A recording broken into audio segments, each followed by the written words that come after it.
All right, joining us now with more reaction, he is the executive vice president of the Trump Organization. Eric Trump is with us. Eric, by the way, I know he has a sore throat, but he still sounds great. First, I'm sorry for what you and your family are all going through. I'm sure this is painful.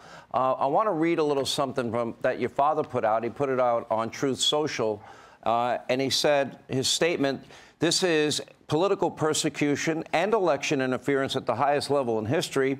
From the time I came down that golden escalator at Trump Tower, even before I was sworn in as your president, the radical left Democrats, the enemy of hardworking men and women in this country, have been engaged in a witch hunt to destroy the Make America Great Again movement." Now, you remember Russia, Russia, Russia, the Mueller hoax, Ukraine, Ukraine, Ukraine, the impeachment hoax 1, impeachment hoax 2, the illegal, unconstitutional Mar-a-Lago raid. The Democrats have lied, cheated, stolen, and their obsession with trying to quote Alan Dershowitz's book, get Trump. But now they've done the unthinkable, indicting a completely innocent person in a blatant election interference. Never before in our nation's history has this been done. The Democrats have cheated countless times over the decades, spying on my campaign, weaponizing our justice system to punish a political opponent who just so happens to be a president of the United States and by far the leading Republican candidate for president. This has never happened before.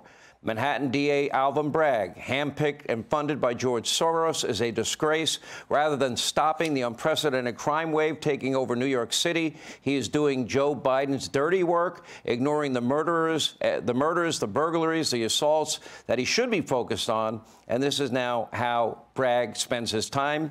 He says he believes this witch hunt will backfire massively on Joe Biden. The American people realize exactly what the radical left Democrats are doing here. Well, there's a lot there. First, your initial reaction and your reaction to your father's statement on this, Eric. Well, spot on, but my father's only crime was winning the 2016 election, Sean. That's all it was. And you know, it's funny, the professor wrote a great book, but I live that book every single day. From the time my father went down that escalator, we got subpoena after subpoena. We would have people like Alvin Bragg and Letitia James and so many others go out and campaign on the promise to take down a person, not knowing anything about them, not knowing anything about the family. You have Letitia James who's out there, I'm going to go after his family. I'm going to sue the hell out of the man. I mean, these people are evil. They're wicked.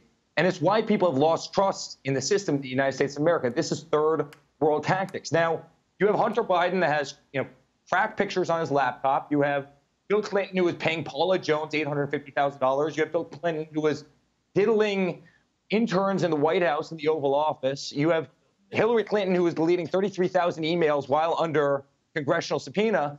And no one says a damn thing about any of those people. But when my father is leading by 35% in the polls, and they know he's going to be the guy that Joe Biden will ultimately, or whoever the Democrat is going to be, will ultimately run against, guess who they go after right up against the statute of limitations, or actually probably a couple of years after a statute of limitations, as a professor said, expired. They go after Donald Trump. They will do anything to take the man out of the race. They will do anything that they can to imprison the man. They will do anything they can to harass his family, to imprison all of us. They've showed their cards time and time again. Again, Sean, we didn't get so much as a speeding ticket before my father went into office. And this is how they treat us every single day. And this is a city, I spent a lot of time in New York, that is falling apart. I went into literally CVS the other day, and you can't buy Tylenol because it's locked behind these glass counters because there's so much theft and there's so much looting, there's so much homelessness and crime, but yet their attention is going after Donald Trump. Little girls are getting shot in the middle of Times Square. And you know what they're doing? They're going after Donald Trump. Give me a break. You know, I know this is a lot on your family. By the way, of the 34 alleged charges that they're reporting, others are reporting, I got to imagine jaywalking and spitting on the sidewalk, definitely the top two. How you get to that number. You know, the scary part of all of this, Eric, is when you look at the long list and you look at Russia, you look at Ukraine, the impeachment, you look at the second impeachment, you look at every single thing that they have tried to destroy your father. And I asked your father in the interview that I had with him that aired Monday, first question I asked him, does all of this help you or hurt you? Now, after the Mar-a-Lago raid, your father's poll numbers went up. They did not go down. What do you imagine the American people are thinking in regards to this. You know, we take what is called a non-disclosure agreement. There's probably 10,000 of them across the country daily. A nuisance lawsuit that is paid because you don't want to spend years fighting in a court, and it's taking too much time and too much negative press. It happens all the time. So what do you take out of all of that, and where's this going to end? Does this help or hurt your dad, in your view, based on past precedent? Americans are so smart, Sean. I've seen this over the last 6 years. I've been on the campaign trail. They're so smart. And I have to say, my father's the toughest person I've ever met before. I was speaking to him right before the show, and he is just, he's a rock. He's a fighter. He's a rock. He'll fight this all the way, and we will absolutely win it. It's no question about it. But Americans see people like, you know, Soros paying $1 million to get Alvin Bragg elected, and then this guy's going out and doing this guy's, you know, dirty work. People get it.